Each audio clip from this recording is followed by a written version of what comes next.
Hello viewers, আসসালামু আলাইকুম। আমার ইউটিউব চ্যানেলে আপনাকে স্বাগতম। সো চলুন শুরু করা যাক আজকের টিউটোরিয়ালটি। আজকের টিউটোরিয়ালে আমি দেখাবো কিভাবে আননেসেসারি প্রসেসগুলো আপনি স্টপ করতে পারেন। সো আপনি প্রথমে আপনার টাস্ক বারে যাবেন, নিচে যে টাস্ক বার আছে আমি যেখানে ক্লিক করলাম সেখানে যাবেন, তারপর স্টার্ট টাস্ক ম্যানেজারে ক্লিক করবেন।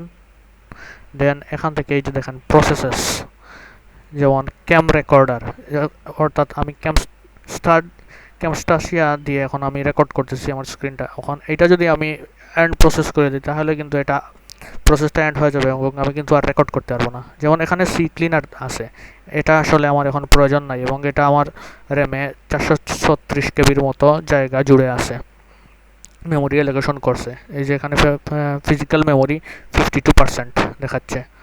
সো এটা আমি এন্ড করে দিতে পারি এভাবে। এন্ডে ক্লিক করার পর এন্ড প্রসেসে ক্লিক করব। সো এটা এন্ড হয়ে গেল।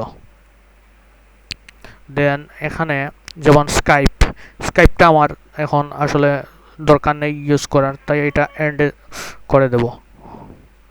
এই দেখুন যেমন এখানে স্কাইপ প্রায়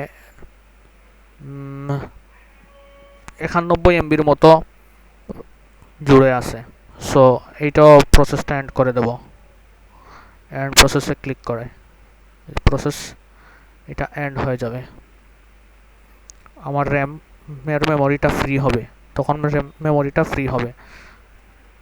সো এইভাবে আপনি আপনার আননেসেসারি প্রসেসগুলোকে এন্ড করতে পারেন। এখানে আসলে বুঝে বুঝে আপনাকে এন্ড করতে হবে কোন প্রসেসগুলো আপনি এন্ড করবেন। সবগুলো প্রসেস যদি এন্ড করে দেন তাহলে কিন্তু হবে না। এখনও এন্ড হয়নি, এটা আবার এন্ড করতে হবে।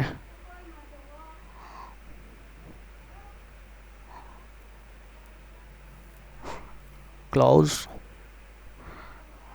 এন্ড না হলেও এন্ড হয়ে যাবে আর কি।